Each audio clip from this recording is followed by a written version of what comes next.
I think it starts with not parenting based on validation from the outside. It's when you compromise your own values and your own beliefs because of the subjective opinion of random people. Success for me is not money. Success is peace of mind, lack of anxiety, smiling when you wake up versus frowning, being optimistic versus being cynical. Not being affected by the opinions and judgment of other parents and releasing our own judgment of other parents. I think those two steps. Well, the more you deploy judgment, the more you're susceptible to judgment. There's a level of knowing that your parent gives a shit that comes along with consequences that's powerful. Yeah, you don't like it, but you can appreciate it on some level. Correct. You also respect it. Parenting is hard because anything that's special is hard. Attention is the number one asset. Gary, welcome. Thanks so much for being here. Thanks for having me. I'm so excited to chat about, I feel like, a new topic for you somewhat. You're so well known in the online world, and this is a little bit of a new road for you. So I'm really excited to get to delve in, especially because in the prep for this interview, you mentioned that you felt like you were perfectly parented. And we're talking to a lot of moms, and I know this is something we think a lot about as moms, is obviously wanting to do the best with our kids and kind of not getting to know until they're grown what worked and what didn't. So I would love to hear a little bit more on that from your perspective growing up in that environment. Maybe what things stood out, or what do you feel like were the strengths that your mom especially had that really made a lasting difference for you? It's a great question. So, obviously thinking about the audience that's listening, it's funny.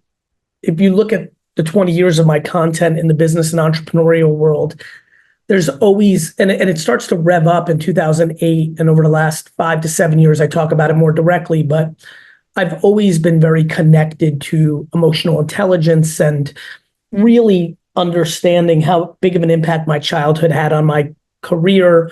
And then to the point that you're asking specifically, just an incredible understanding that the way my mom specifically parented me the first 14 years of my life. And then the reason I use that number is then I spent a lot of time with my dad working in the family liquor store business because he was always there.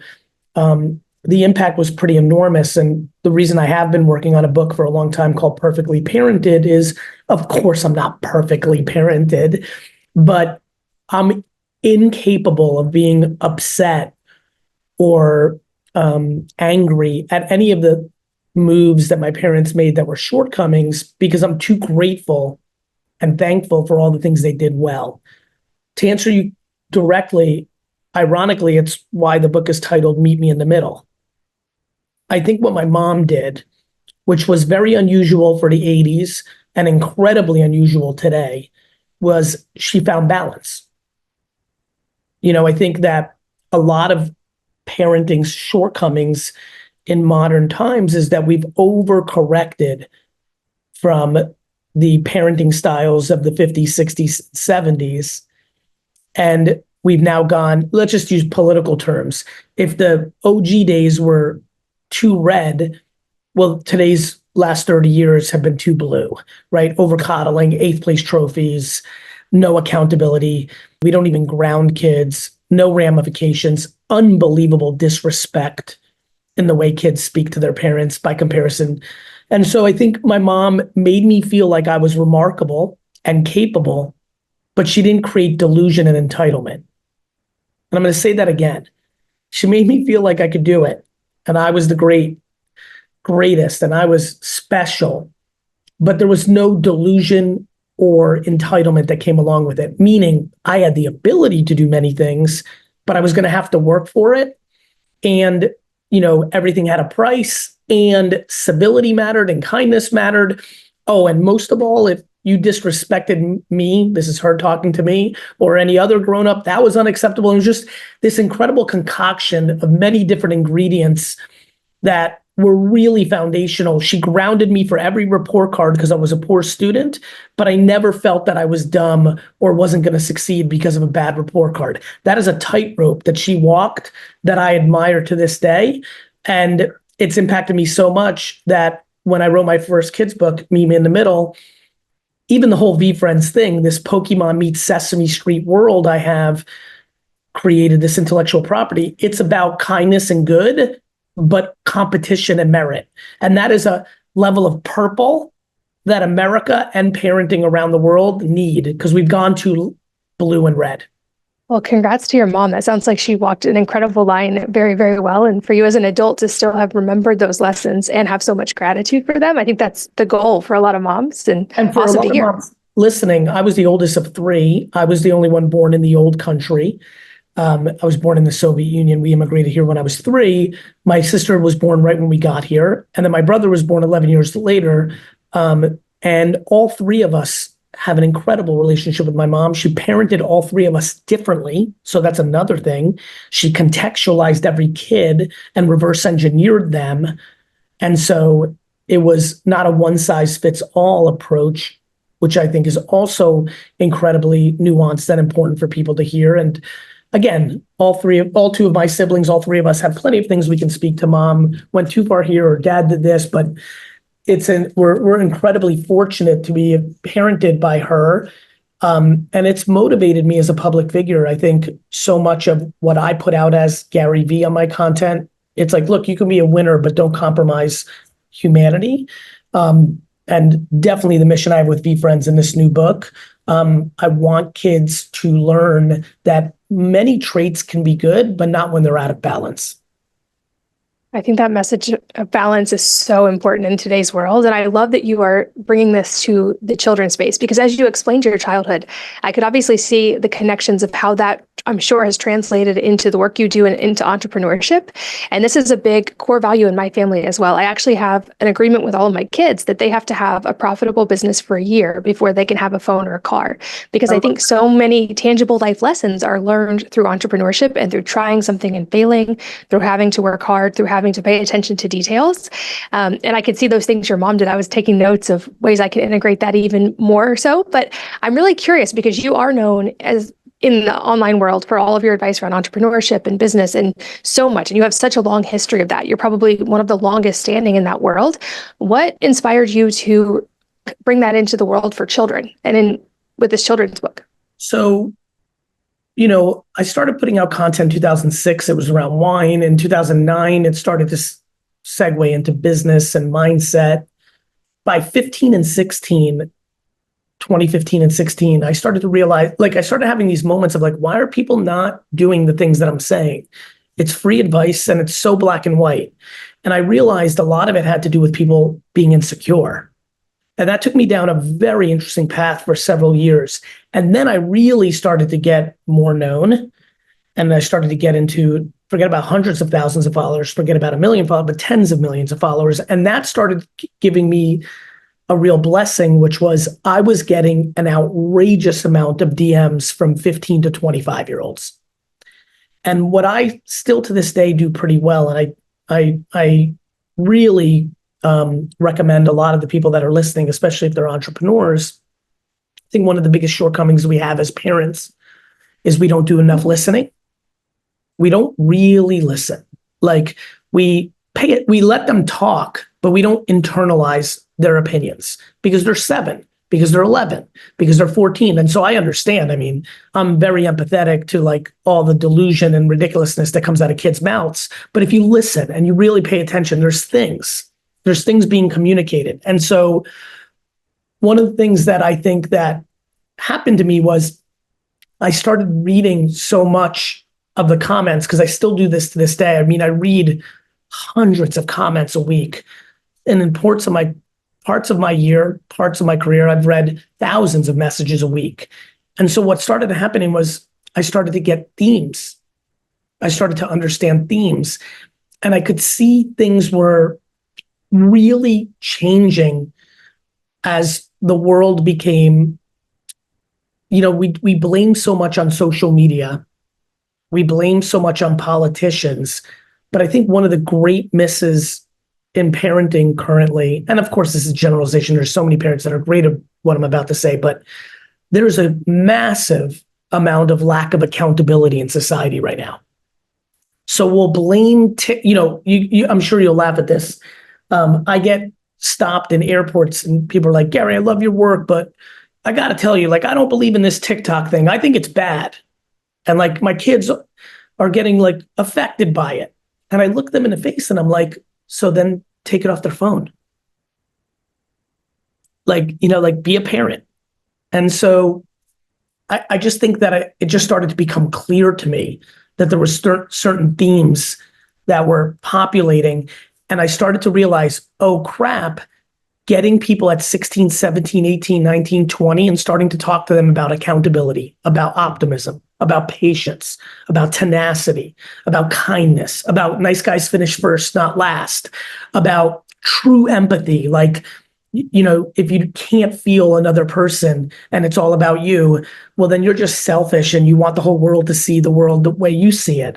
And just all these deep things that are manifesting in our society, I started to realize, wait a minute, if I want to leave a huge impact on the world, which is definitely in me, I'm not a nonprofit. I'm not altruistic. I just feel like you can both build stuff for yourself and leave a good impact on the world.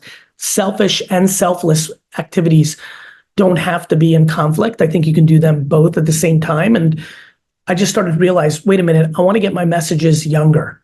And if I can start putting out cartoons and kid books and trading cards and if I can start replacing some of the content that I've seen kids consume that I'm not sure is really delivering any true message, it's just commercially interesting for the people that are putting it out there. Well, I can have a selfish and selfless framework here. Let me get to kids at 4, 5, 6, 7 and start impacting their thinking and being a supplement to the good things their parents are putting in. Kind of like Sesame Street. I got very, very, very infatuated with Jim Henson during these last 5 years. I think he had real good intent. And I have really good intent with VeeFriends. And so, I just felt like I had to get to ages 3, 4, 5, 6, 7 to really foundationally change perspective and be a positive contributor and a teammate to good parenting. Because what was happening was I was seeing the effects of my words on 20-year-olds, but that's like, that was more similar to therapy. Like you have to really put in a lot of work to unwind a lot of things that were foundational. And for me, all the shit that kids are consuming, even at a young age on YouTube Kids and things of that nature, I thought that I could contribute something positive that would set them up for more success. And success for me is not money. Success is peace of mind, lack of anxiety, smiling when you wake up versus frowning, being optimistic versus being cynical. And I'm focused on that. I love that. And I think those early ages, I'm sure you've seen it as a parent too, but we often underestimate how incredibly capable kids are of understanding. And I mean, even more so in learning at that age. And I think bringing those lessons at a really early age and trusting their capability and understanding them is amazing. I also really love and want to highlight what you said about the difference between listening and letting them talk. I think that one step alone can completely change a parenting relationship when they feel heard. I know so many of us go to therapy as adults because we didn't feel heard as children. So I absolutely love that you said that. Do you have any tangible tips for the parents listening on ways to bring in that balance and accountability with our kids, even at these young ages? Of course, the book helps with that, and I'll link to that in the show notes. But any practical tips from the parenting side that we can integrate? I have some real thoughts on this. So I'm going to give you a left field answer that I think is going to hit a lot of parents on the treadmill right now, driving right in the chest. I think it starts with not parenting based on validation from the outside. So I'm going for dramatic pause for a reason. You want to find balance? How about starting with the humility required for what I'm asking right now, which is looking yourself in the mirror and realizing that a lot of things you push your kids to are based on positive affirmation and justification from your own mother, from your sister, from fellow parents in the neighborhood, from the teachers and principals in school. There's too many parents who overvalue external authority and who overvalue the opinions of how well their kids are doing from family members, acquaintances, and other circles, including their social life. And I feel like that is probably the thing that my mom did best. If I really think the core of what got me to where I am and what she really did was she did not value principals and teachers, her friends, or any relatives' opinions on her parenting or on our good grades, bad grades, our clothes, what our activities were, really anything. And I think today's parent, and again, these are generalizations, there's many that are doing this well, but so many, I mean, by the way, let me give you an insight to a lot of parents that are listening. So many of the 15 to 25-year-olds DMs to me is my parents don't care about me. They just want me to go Harvard to show me off to their friends. You know, the second you start putting honor roll student bumper stickers on your car is the second you're starting to indicate to your kid that they care more about outside validation of you being good at school than their own parent being proud of it. And it's like a real thing. And I really do think a lot of people are listening to me right now and are either at the moment where they're ready to accept this truth that they're parenting for outside forces, or they're viscerally reacting to what I'm saying right now, either saying that's not me, or glossing over, or even maybe being like, nah, man, that's not real. And I think that I think it's a big one. I bet that did hit home for a lot of us. I know even in small ways, like when our toddlers have a temper tantrum in public and there's that immediate feeling of what are other people going to think, it starts so young. And I know I can resonate with this looking back to my own childhood. I internalized early that good grades equaled love, or academic achievement equaled love. And that was a whole big thing that I got to learn to let go of in adulthood. But I know the goal for many parents is how do we avoid these same pitfalls in raising our own kids? Let's talk about the one that you just brought up. What you cheer for is what they strive for. Ooh.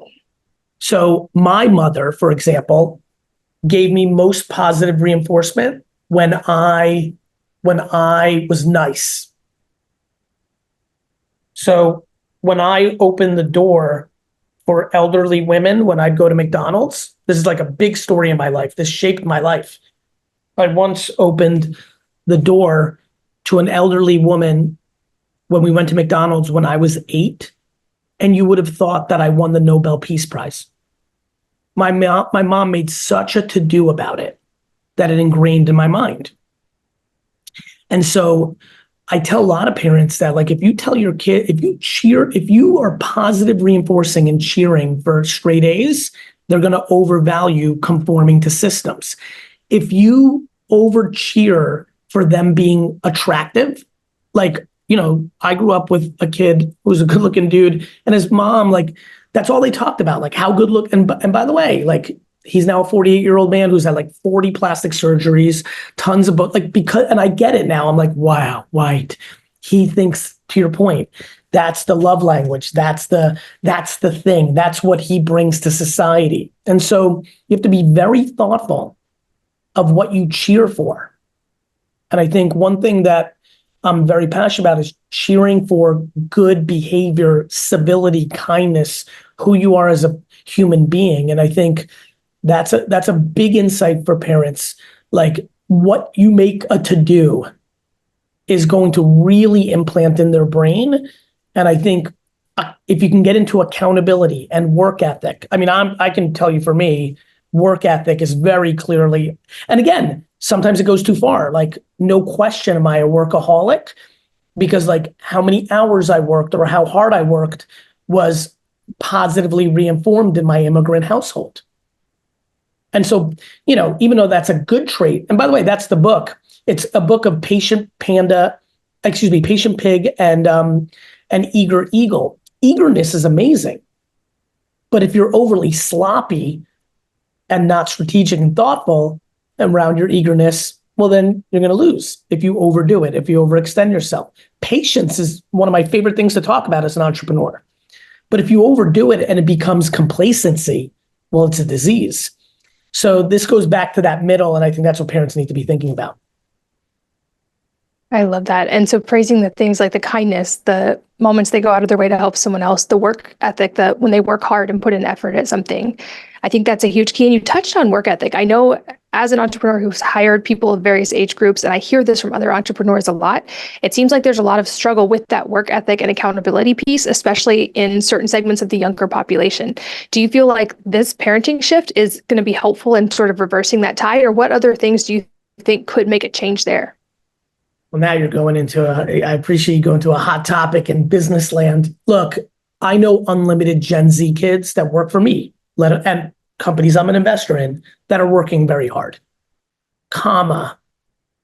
We need to, especially if you're listening right now and you're in a first world country like America, especially in America, we're going to have to accept a very important truth that's happening in America. We are a mature empire that has had a long run of prosperity, and it has created enormous entitlement. When I was growing up, I grew up in a blue-collar neighborhood, and I didn't know a single kid that starting in high school didn't work. Everyone in my high school worked. McDonald's, the car wash, landscaping, the liquor store like me. You know, what do you think's going to happen if kids don't grow up their whole life working? What do you think's going to happen when kids don't grow up working and then are getting money from their parents to buy everything? What do you think's happening when a lot of these kids, I feel bad for these kids. A lot of these kids started during COVID where they were told to stay home and the government's going to send them a check. They got tricked. They grew up in a soft world and then they got paid to stay home at first. And so, I think parenting that finds the middle, a high net worth family, right? This is a cliche. Husband and wife grow up poor or middle or lower middle class.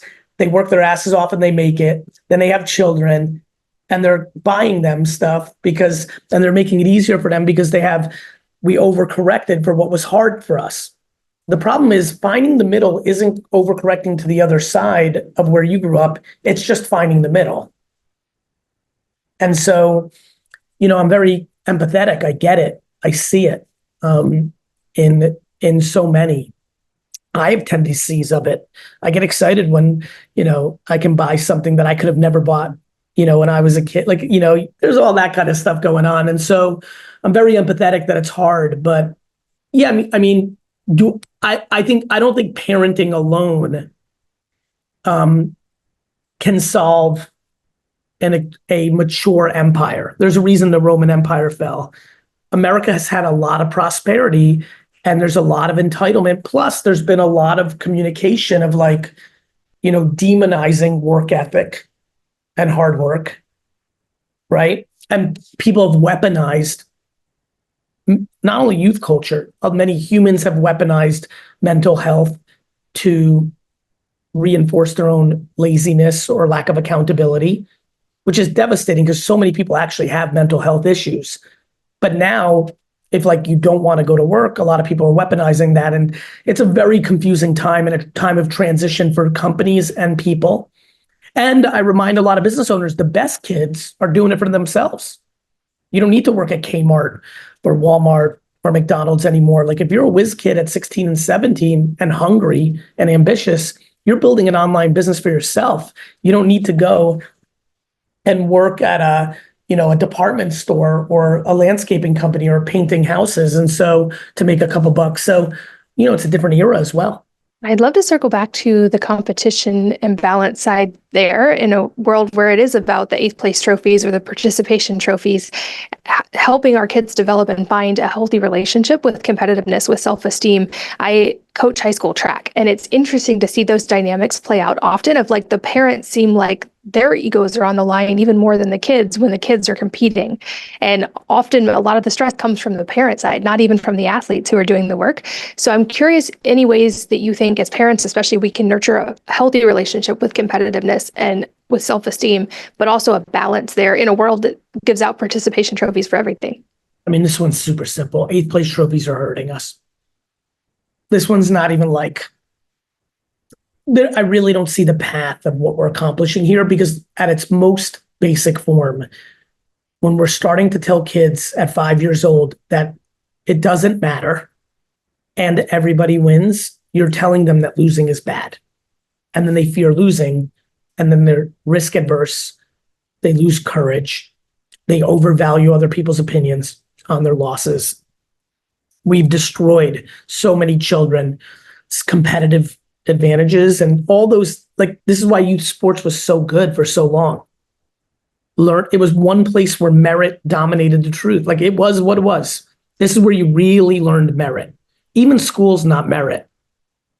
Like you get, grades, they ebb and flow a little bit based on the teacher. Like it's not like every test, like there's participation in the classroom. And that's 40% of your, 30% or 25% of your grade. That's completely subjective at some level. Obviously if you raise your hand or things of that nature, but nonetheless, sports was the most merit-based thing to kids. And once we eliminated that, because we didn't want to have our kids hurting from losing is one of the great foundational blocks of human development. I would say that a parent's job is to eliminate indifference. Indifference is what leads to very dark places in people's minds. And I think when you tell them it doesn't matter, it breeds indifference. And so, yeah, I really struggle with 8th place trophies. I really think that they've done real damage. And I think parents have to acknowledge that the last 30, 40 years, we've created a bunch of zoo animals.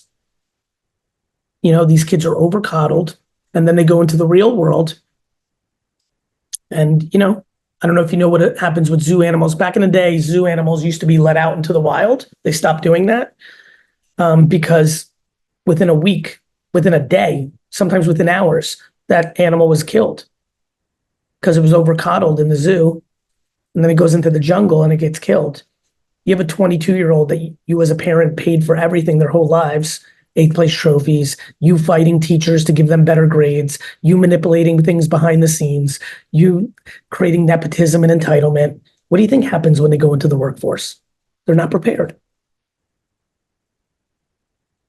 Yeah, and I can see that being a little bit of an uphill battle in a society where that's reinforced from so many angles. But thankfully, it seems like there is a lot that parents have the ability to affect change within that realm. Any suggestions for within our home culture and within our interactions with our kids, obviously not coddling them, but anything that can help sort of undo that societal pressure from all sides? Stay unmuted because I want to go back and forth on this. And it's okay if any of the kids yell in the background. I think it's good ambient noise. Okay. I mean, this, of course. We're in control. This goes back to me getting yelled at an airport for TikTok. What do you want from me, John? You're Ricky's father. You don't believe in TikTok? Delete it. Oh, you can't deal with your kid pushing back a little bit and crying because he's the only one without TikTok in the school? Tough shit. You're his fucking dad. What is my advice? You're in control of your kids and their four walls. And my mom had no interest in being popular with other parents or other kids in my school, and most of all with me. You can be kind and warm and loving to your child. You don't need to be their pushover friend. Grounding, consequences, ramifications. And I know it's hard. I'm not advocating for extreme red, but this blue shit we've been on has also not been working. The answer is purple. Meet me in the middle. But I think parents need to, but again, here's where people fuck up. If they think the world is blue, they go fully red in their household. The way to find the middle is to be purple in your household. Got it? That's the nuance that everyone's struggling with.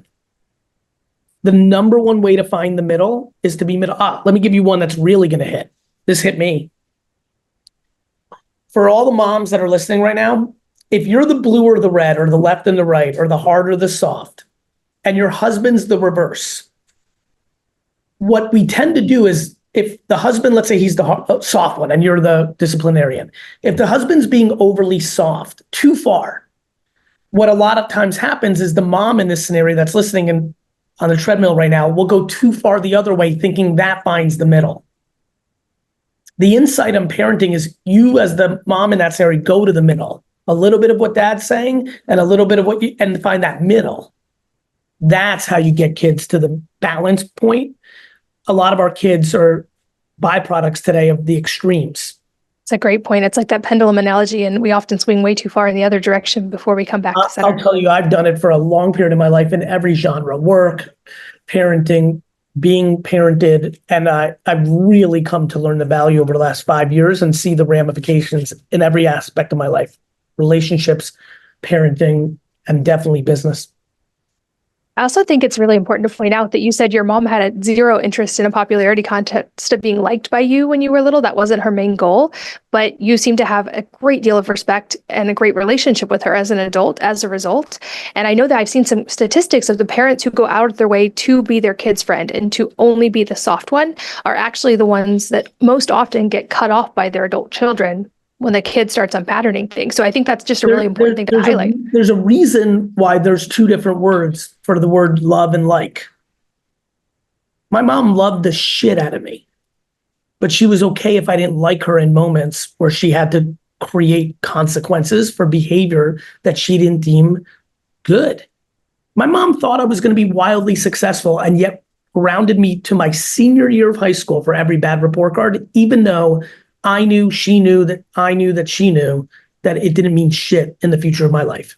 Think about how amazing that is. What level of discipline that took. We were incredibly close. And I would be so devastated and cry and but she, it's like anything else. She drew lines in the sand. And there's like a safety in the structure of knowing those boundaries versus them being sort of unclear and hard to find. And so then you're testing them to try to find out what they are to find that sense of security. I think every mother's going to agree with me because they all remember being kids. There's a level of knowing that your parent gives a shit that comes along with consequences that's powerful. Yeah, you don't like it, but you can appreciate it on some level. Correct. You also respect it. Like, I love that I get to walk around Earth respecting my parents. Like too many kids when you're 11, when you're 15, when you're 12, and you're shitting on your parent and they're not doing anything about it, you lose respect for them. And that screws with you as a kid if you don't respect your parents. Parents are way too focused on what other parents are doing. Yeah, key takeaway, if we can all let go of something, is let go of the opinions of other people related to our relationship with our children. Especially to remind everybody, most of the parents that you know that are your friends with your kids or in your circles, very few of them are going to be your friends after your kids leave high school. So you're basically forming the rest of your life's relationship with your children based on the opinions of people that you're not even going to know for the majority of your life. That's insane. Yeah. I don't give a shit that alpha mom Sarah judged you because you took Instagram off or that you didn't give your kid a phone and that here's you know what the scene is. Alpha mom Sarah and you are in some sort of function or dropping off at school.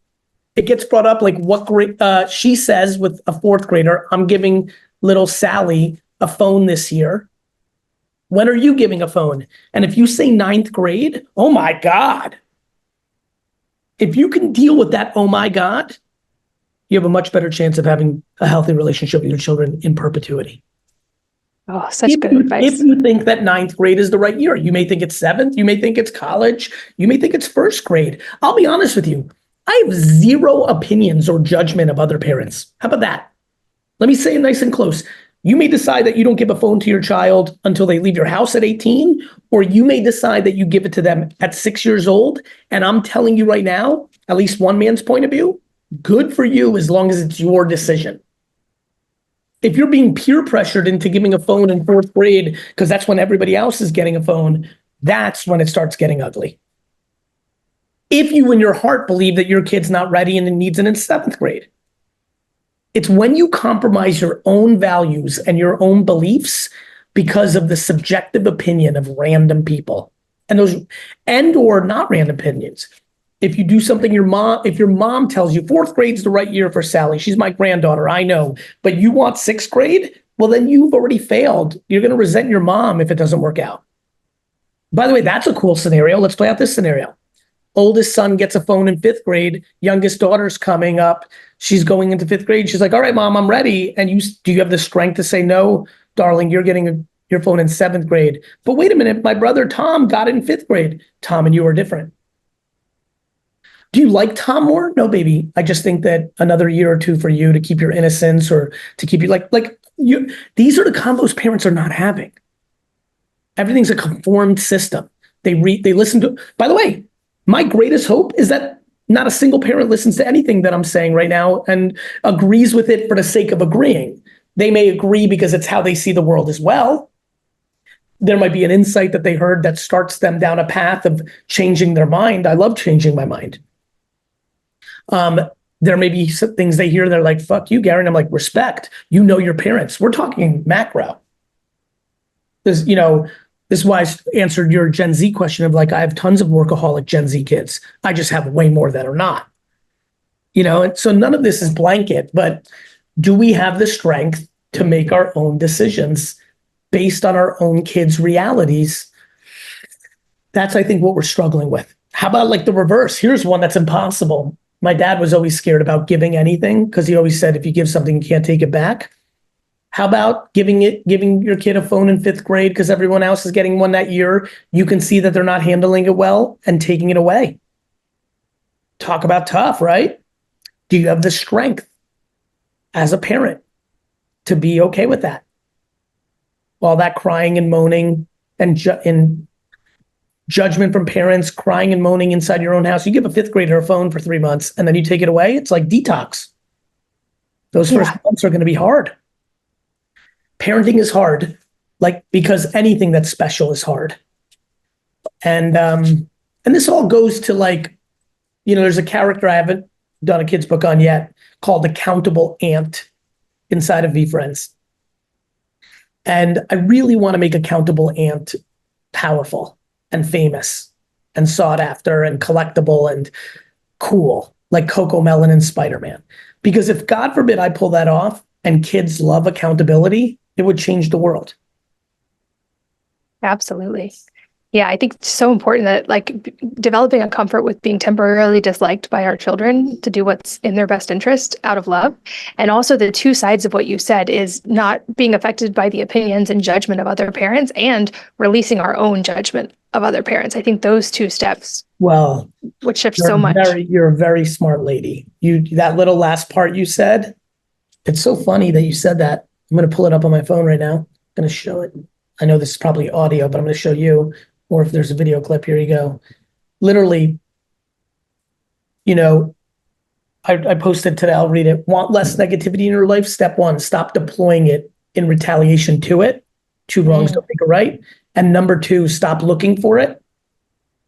And that comes from this whole thing of judgment that I think a lot about, which is you want to be less susceptible to judgment, stop deploying it. Yeah.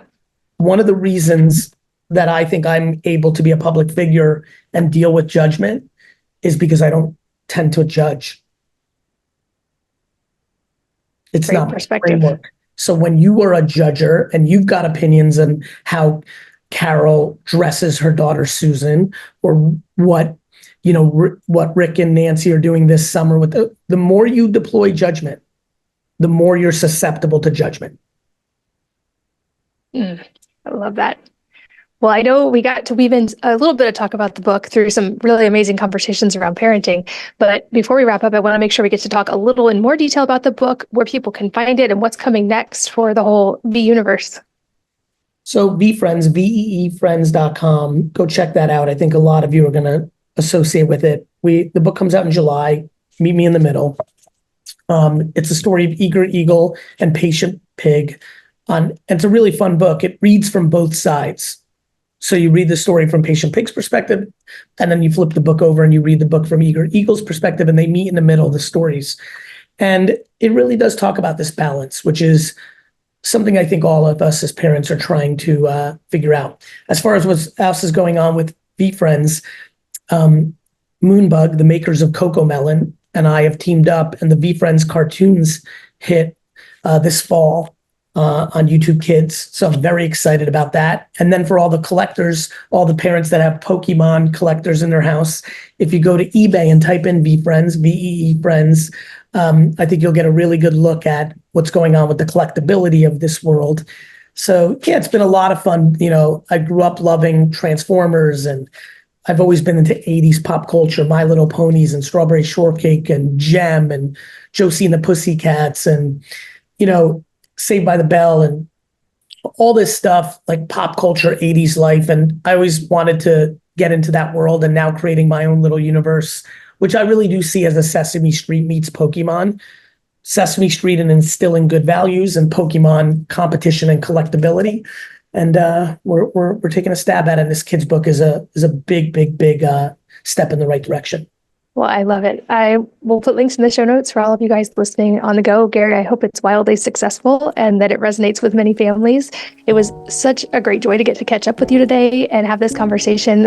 And I know how busy you are, so I'm deeply grateful for your time today. Thank you so much. Thanks for having me.